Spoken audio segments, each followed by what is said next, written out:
Good afternoon, everybody, and hello, everybody who's out there in different parts of Australia. It's my absolute thrill and delight to be part of your monthly forum here at Bank West. Today, I'd like to talk to you about an aspect of technology that is really going to be transformative to human society. You know, there's so many cool technologies that are being deployed right now, but in a short amount of time, I really had to hone down and pick the ones that I thought would have the widest impact to the most industries and to each of us as individuals. And I decided to focus on AI and robotics because, in my view, that combination, it's really, robots are just an aspect of AI, they're going to impact all of our lives and all of our businesses in some way or another. So I'd like to start by just giving you my definition of artificial intelligence. To me, it's an umbrella term. It encompasses a lot of different things.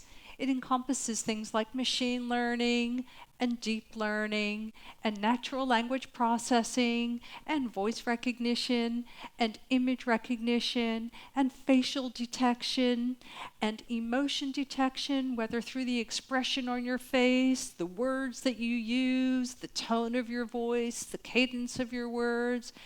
It encompasses chatbots. It encompasses smart robots and driverless cars and a whole lot more. And it's one of the technologies that is truly driving innovation across many, many different vertical industries. Now, when it comes to AI, one of the things that it's absolutely fantastic at is taking massive data sets, and when you combine it with analytics, allowing you to derive insights from it that you could not possibly as a human being derive on your own. We just don't have the capacity to take terabytes or exabytes of data in a matter of seconds and process it. And it's very good at pattern recognition, anomaly detection, all sorts of things that basically you take these big data sets and you now can derive actionable insights from them in real time. So how many of you, just out of curiosity, are in the tech division in Bank West? Just raise your hand. Yep. Have any of you played around with AI at all? Fewer hands. Well, if any of you are curious whether you're in the tech division or not, one of the leaders in the AI space, and there are many, but IBM has been in the AI space for decades with Watson, and you may recall back in the 1990s, winning the chess match with Big Blue, really the first time an AI sort of won against a human challenger, and then it won Jeopardy and so on. Their Watson AI program is now cloud-based as well, and they very recently have made a version of it available, like a light version, for free to play around with. So literally you can upload data sets and start having a little bit of a play around with AI. It uses just a subset of the many different aspects of AI that they have available on a subscription basis. But if you're curious and you want to have a play, I thought I'd let you know that there's something out there that you can actually get some hands-on experience with and just see what it's like and experiment yourself. And one area where AI is already having an impact on businesses, and a lot of businesses around the globe are rolling it out, is with chatbots. Do you have any chatbots here? Not yet. Okay. So the key to using a chatbot, especially if you have a web-based chat, is you need to have a really good data set of customer interactions, whether it be with a web-based interface or with your call center conversations recorded, because that's what you're going to use to feed the AI through either machine learning or deep learning techniques.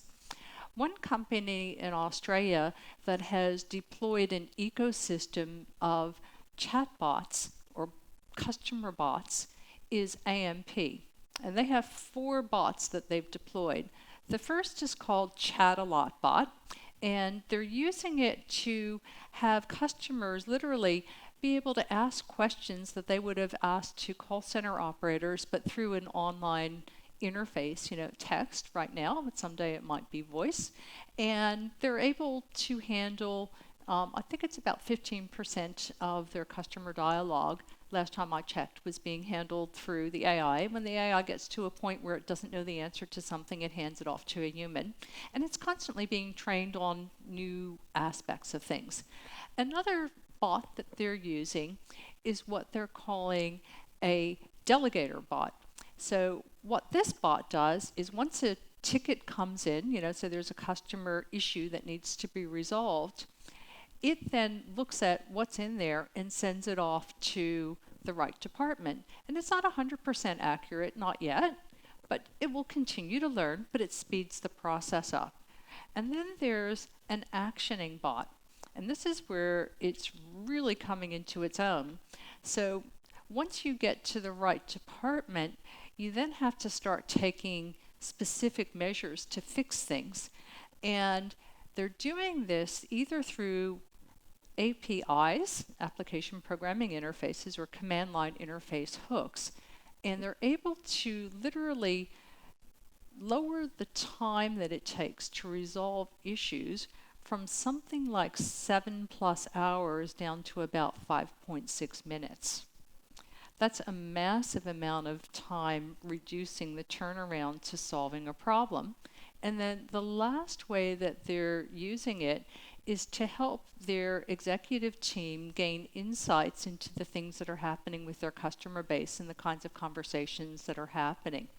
So it's a really cool example of how you can use technology to drive customer satisfaction.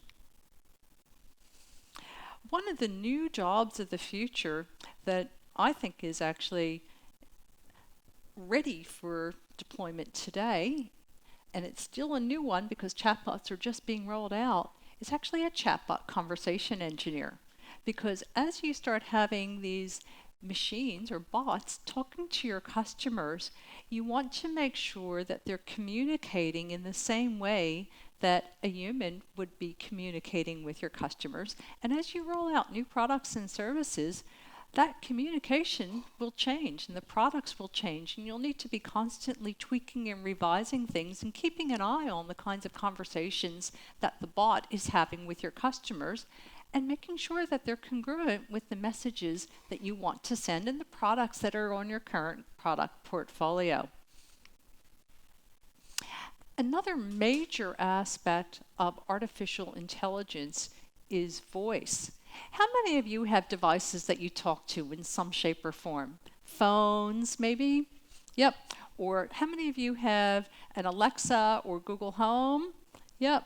Okay, quite a few of you. A lot of early adopters here. Well, I think today's kids are going to grow up expecting to talk to everything. And if something doesn't talk back to them, they're going to be really perplexed. It's just like kids go to phones and things, and they expect to be able to touch things and have the screen interface with them. Well, here's a funny story about Alexa. There's an African gray parrot named Rocco up here, and he is a fantastic mimic of his owner's voice. And he has developed a love affair with Alexa, because what he discovered is that when imitating his owner's voice, he can order all kinds of treats from Alexa. So he orders broccoli and watermelon and raisins and you name it. And then he's also discovered that he can have conversations with Alexa and Alexa will talk back to him. So Alexa and Rocco talk back and forth all day. Can you imagine somebody looking at this conversation and trying to figure out what's going on? And not only that, he discovered that he can get Alexa to play music. And this particular parrot loves rock and roll. So when she gets home at night, his owner, Marion, comes in and she finds Rocco rocking out on top of the Alexa. And she then has to check her shopping list to make sure that he hasn't ordered anything that she doesn't actually want delivered. And every night comes home and has to delete the things that Rocco has ordered that he wasn't supposed to order. But voice really is going to be an important part of our lives in the future. Another major way that artificial intelligence is being used in business is with CRMs, customer relationship management systems. How many of you are involved in using a CRM? Any of you? Or how many of you are supposed to be involved in using a CRM? And believe me, it's really funny when I talk to audiences around the world, and I ask how many use a CRM, I get a whole bunch of hands raised, with all different vertical industries. And then I say, how many of you have staff that enter all the information that they're supposed to? And then all the hands go down. And then everybody sort of chuckles and laughs. And I said, well, you know what? You're not alone. Worldwide, not just in Australia, but worldwide, CRMs are rolled out, but very few people actually enter all the information that they should. But if you start to enter information about your clients and the situations, and you integrate other tools into your CRM, then you can start to add in artificial intelligence to derive insights. So step one is to make sure that you've got the CRM deployed and that you're entering the information.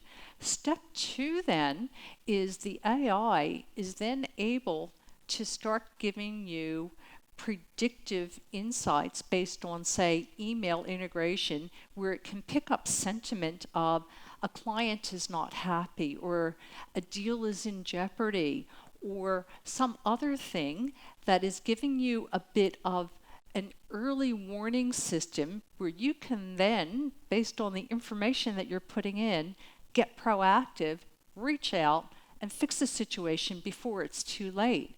And then the third stage is actually prescriptive information, where, again, you start getting this sentiment information, and you need to take action, and then the AI will say, this is what you should do to rescue the situation, ABC, based on analyzing all kinds of data, either from your data set or other customers' data sets. So it's going to be a really important part of a lot of businesses. AI is being used by many, many different industries in sales and marketing. And it's all about personalization. It's really important. So in this example here, I've chosen a picture where we've got a young man. He's obviously well-dressed. He's in a mall, and he's got a mobile phone. Now, he's in the right place, right time, right situation to get an ad about the kind of shirts that he might like to wear that happen to be sold in a store that's about 20 meters from where he's standing, and they have his size in stock. And he gets a message on his phone that tells him, hey, your favorite brand is in this store right here. What do you think the chances are that he might go down to that store that's just a few meters away from where he's standing and pick up a shirt that happens to be his favorite brand? Pretty high, right? Right place, right time, right information. In the banking world, Royal Bank of Scotland is using AI to help out when it detects that people have an overdraft problem that's a continuing issue. So it's not just a one-time thing.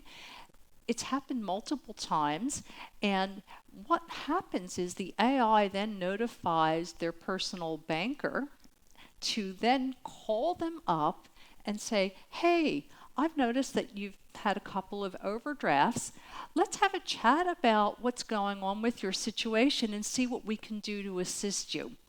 So it's the AI being an assistive technology in the banking world to actually help a situation where a client might be in trouble or might be using the wrong product, and get the human involved. Another example is from Air Canada, where they have an AI that's looking at how people work and use their website and their mobile interface, and it's streamlining the user experience and based on how people interact with different types of sections of their websites. Another example is from the Dorchester hotel chain, where they get thousands and thousands of guest reviews every single month. And for the management team to read through thousands of reports a month is just Not going to happen. But what the AI does is it reads through them and then distills it down into a 30-minute video that the executive team can read about the different brands in the Dorchester suite of hotels. So again, it's about taking massive information and starting to condense it down to where we humans can absorb and understand the key points. An example of AI being used in marketing is from a lingerie company called Casabella. And they had decided to use an AI called Albert to help them with their digital marketing because they felt that they were spending a lot of money on digital ads but not getting a really great return on investment. So they thought, you know what? Let's try something new. This company, Algorithms, has this AI called Albert, and they claim to be able to help with getting a better ROI. So they let Albert start placing their ads, and very quickly Albert determined that lingerie ads that had pictures of people in the lingerie actually had a better response rate than pictures of the lingerie by itself. So it then went and asked them to give it more collateral, more pictures of people wearing lingerie. The end result was that in a few months, they tripled the return on investment in digital advertising and expanded their customer base by 30%. Now, to me, that's a pretty good bottom line return on investment. Another aspect of AI that will impact many businesses is something called robotic process automation, or RPA. Have any of you heard of that? So yes, a few of you, probably from the technology group. Anything that you can do with a keyboard and a mouse, you can automate. You know, it's something that computers are very good at doing and AI is good at doing. An example of this is an analytic engine called Kira, and it's used for due diligence. And it's taking out the boring bits of a job of looking at contracts when you're about to do a merger or an acquisition. So when you do these kinds of deals, there are always clauses for termination and force majeure and, you name it, that are your standard boilerplate that you want, but there are lots and lots of these contracts. And what Kira as a due diligence engine is able to do is scan through these massive numbers of contracts and see where the deviations are, and then literally show humans who are involved in the deal making where the deviations are so that they can quickly hone in on the things that require human judgment instead of reading through thousands and thousands of pages of rather boring documents. So it's a way that you use it as an assistive technology, and in my view, that's the best way to roll it out, where you're taking the boring bits and you're letting people do the stuff that's fun and interesting and needs our intellect. Another use of AI, similar in nature to RPA, is in recruitment. And here, Hayes in Australia has invested in developing an AI that's helping their recruiters. So in the recruitment process, what happens is a consultant will maybe have a job that's for a project manager, and they'll type in a keyword, project manager. And then they have to, they'll get a list of candidates. But then they know, well, there are other jobs like senior project managers or change managers or others that have similar skill sets, and they'll have to go through that same process again and again and again. So what they've done is they've automated that process so that they've built up this database and ontology of how different job skills relate to each other, so that a recruiter can enter the job description, and then the AI can help them find the short list of candidates with different skills, maybe from different industries, very quickly. And then they can spend their time looking at the softer skills like culture fit and the employment history and the candidate's personality and how that might fit in with that particular client. So it's a good way of actually freeing up humans from doing boring, repetitive stuff by literally letting the AI help them to achieve their mission faster, and you identify better candidates. You have a wider pool that might fit that particular job description, and you're focusing in on the things that us humans are really great at, which is identifying those softer skills. Facial recognition is another very important part of AI, and it's being used for a whole range of different purposes, including biometric identification, particularly in the financial sector, but also for security as well. A lot of different applications.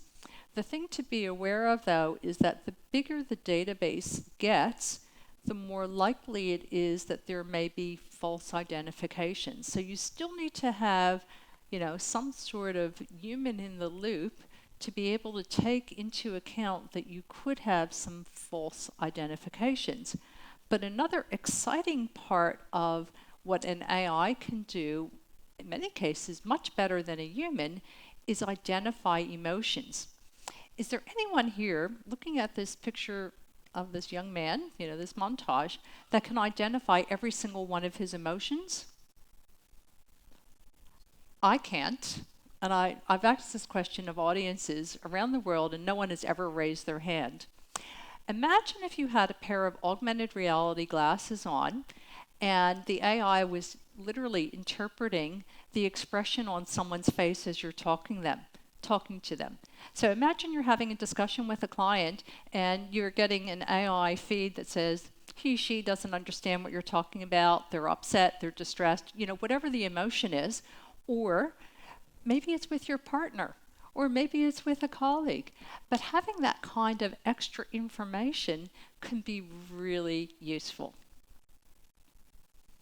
We're going to see robots in lots of shapes and sizes doing all kinds of different things.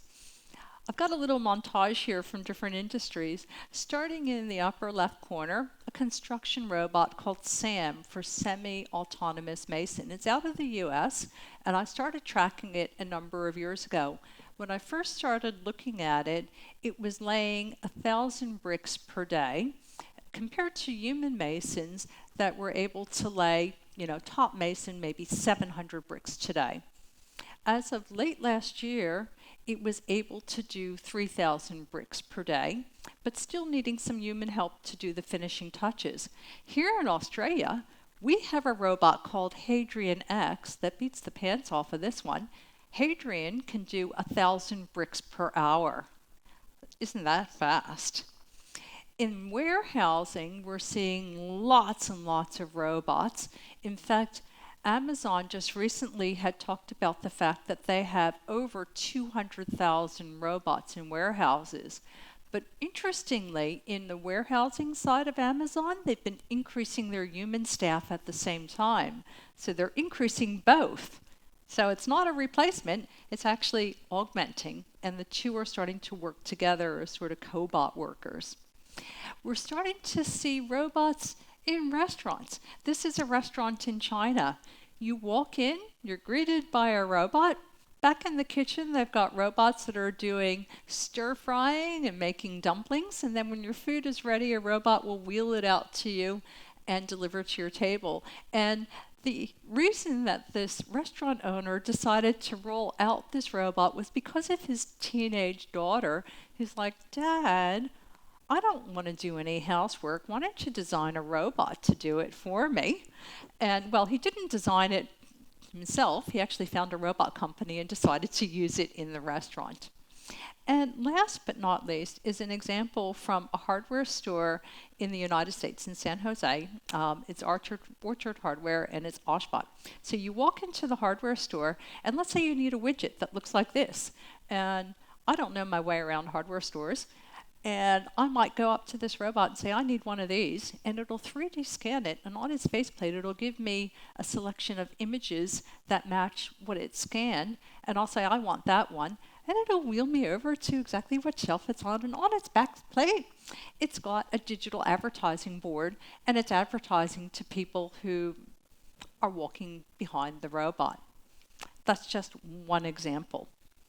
A really exciting new area is something that I've been calling robots as a service.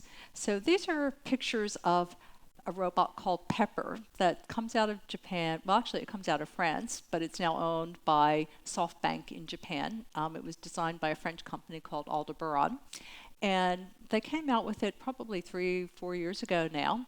And they offer it on an as a service basis as well as just a straight buyout. But I'm starting to see Peppers and companion type of robots in a lot of different industries. So there are robots that have been deployed in banks to greet customers in Japan.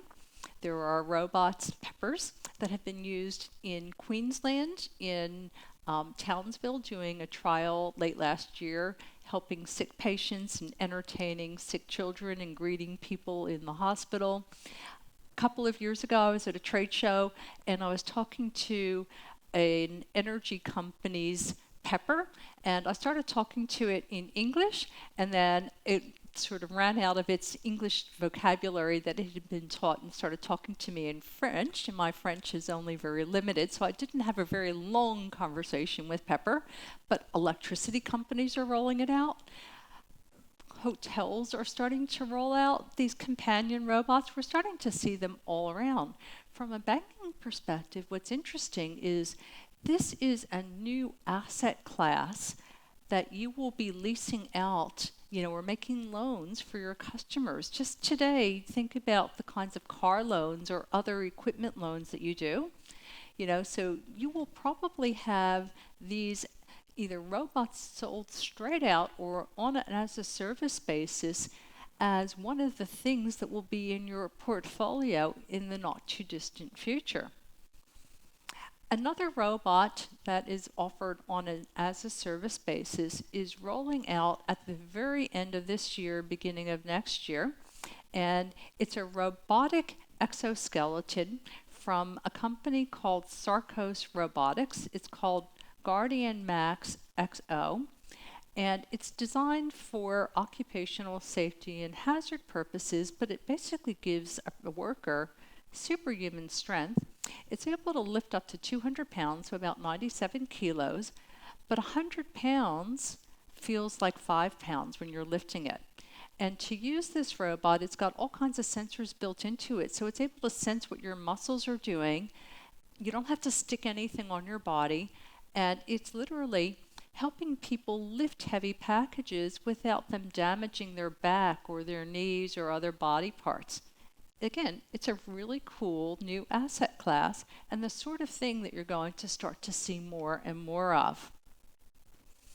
One of the more interesting aspects of robotics is that there are many people who think that the best way to train an AI is to actually put it into a physical body like a robot, but we still have to train it. We need AI trainers. But there's another way, and that's through imitation learning. There's a company called Kindred AI that has a robot that is controlled by humans in virtual reality suits, like the movie Avatar, where you've got telepresence, and the motions that you make are the motions that the robot makes. And this isn't science fiction, this is science today, commercial product. And literally, humans in virtual reality are teaching the robot the difference between picking up a piece of cloth or picking up a delicate vase or picking up a bulky package. So this is a robot that was designed for warehousing, but you can imagine how many different kinds of robots are out there where you could actually have humans that are robot trainers as a new job category, literally showing the robot how to do things. And this will continue to change all the time. There'll be all kinds of new robots invented and all kinds of new things that they'll need to be taught to do. It's a new job of the future. And this is just one of the first instances of where we'll see it roll out. Now, one of the questions that people ask me all the time is, how smart can AI get? And my view is I would not put an upper limit on it, because frankly, our computing power is growing all the time, and the more computing power we have, the better the chance that the AI is going to get smarter and smarter. And we're starting to see this exponential curve going like this already. There was a convention of AI researchers about 2 years ago, and the question that was posed to the researchers was, when do you think an AI will achieve human-level intelligence, what they might call general AI, as opposed to very narrow task-focused AI? Half of the researchers in the room thought it was conceivable that it could happen between 2030 and 2040. But 90% of the researchers thought that it could happen by the year 2075. So the question is, when will it happen? And I think it may even happen a little bit sooner because of some recent developments in quantum computing. Are any of you following what's happening in the world of quantum computing? Yeah, a couple of people. Yeah, we've got some tech people here. Have you heard of Nevin's law? Yeah, a couple of you. Okay, so let me explain this. You've probably heard of Moore's law, where processing power doubles every 18 to 24 months or so. Well, what's been happening at Google's AI and QC lab is that they have discovered that the quantum computers are doubling in processing capability every 9 months. And this was at the beginning of this year, and it's called Nevin's Law after one of the researchers who's discovered this. At the very beginning of the year, they were able to have like laptop computers that could imitate what the quantum computers were doing. A few months later, they needed to have basically the power of a supercomputer imitating a quantum computer to be able to meet the processing power and speed of their quantum computing, and they're predicting that by the end of this year they might not have any normal computers that can actually get to that kind of speed. If this continues on that kind of trajectory, then the chances of AI becoming much smarter, much faster, obviously accelerate as well. So it's still a very new science. We don't know if that trend will continue or whether it will fizzle out, but it's something to factor into how smart might AI get. So what does that mean for jobs of the future? Well, there's still lots and lots of jobs that we will be doing. Lots of them. Some of them will be new. I think that in the executive suite, what we're today calling human resources will change to be called head of human and robotic orchestration. It'll be the new HR. We'll be deciding, where do we use people, where do we use software, where do we use physical robots, and how do we get these different aspects to best work together as part of a team to achieve our goals. But along with this, it's not just about where do we use different kinds of bots or people. It's about how do we change our organizational thinking to be an agile organization, because we're getting lots and lots of data input that's being analyzed very, very quickly by smarter and smarter AI computers, and our competitors are doing the same thing. And we need to be able to move from doing business cases that take 6 to 12 months to being able to do a business case in days or weeks and be able to start changing. So part of this role is all about organizational agility as well. Another really important aspect of deploying AI or robots into an organization is ethics, and there are a lot of ethical considerations around these technologies, and I think there will be a new C-suite position, the other CEO, the Chief Ethics Officer, that won't be just one person, it'll be a team of people. So when it comes to AI, there are so many ethical issues. So to give you an example, what you may not know about AI, especially with deep learning, the bigger the neural network gets, the less obvious it is how the AI reached a decision. So you have these inputs, maybe terabytes or exabytes of data coming in. You've got these really, really big neural networks, and then you've got the outputs coming out. And the AI researchers don't know exactly how the AI is making the decisions. So one of the things that you're going to need to have are humans that are looking at the inputs, looking at the outputs and making sure that they're congruent with your organizational values, with human values, with society values. It's going to be super important. Another aspect of ethics involves driverless cars. So think about this, let's say you've got a situation where there's an unavoidable accident and you've got a driverless vehicle. How do you decide who is the person that gets hurt in an unavoidable situation? Does the car protect the people in the car, or if it's a pedestrian, do you protect the pedestrian first? Or what if it's a VIP person in the car? Let's say it's the President of the United States. Does the decision change if it's a different person in the car? Depending on the value of the person in the car or the person that it might accidentally run over. So what do you do when you get these situations where you've got to make these flash decisions? Who is going to make those decisions? Who's going to program them in? Well, different car manufacturers have different ethical frameworks that they put into their AIs. These are all questions that we need to start thinking about because they're going to be part of our future. Or what about unintended consequences? So imagine that you have an AI that's really smart and you want to give it a task to solve, like, here's one. Let's find a way of preventing breast cancer. Let's find a solution because it impacts a lot of people around the world, mostly women. And the AI has to think about it and says, well, the best way of getting rid of breast cancer is to get rid of women. Obviously, that's not the right decision, okay? And that's just an example of an unintended consequence. So we need to be aware of these things, and we need humans in the loop, and that's where this chief ethics officer role is going to come in. And that's just a small smidgen of the things that impact ethics and AI. Oh, I went too far because it wasn't fast enough. What I wanted to emphasize, though, is that even with all this technology and all this AI, the human touch is still going to be so important.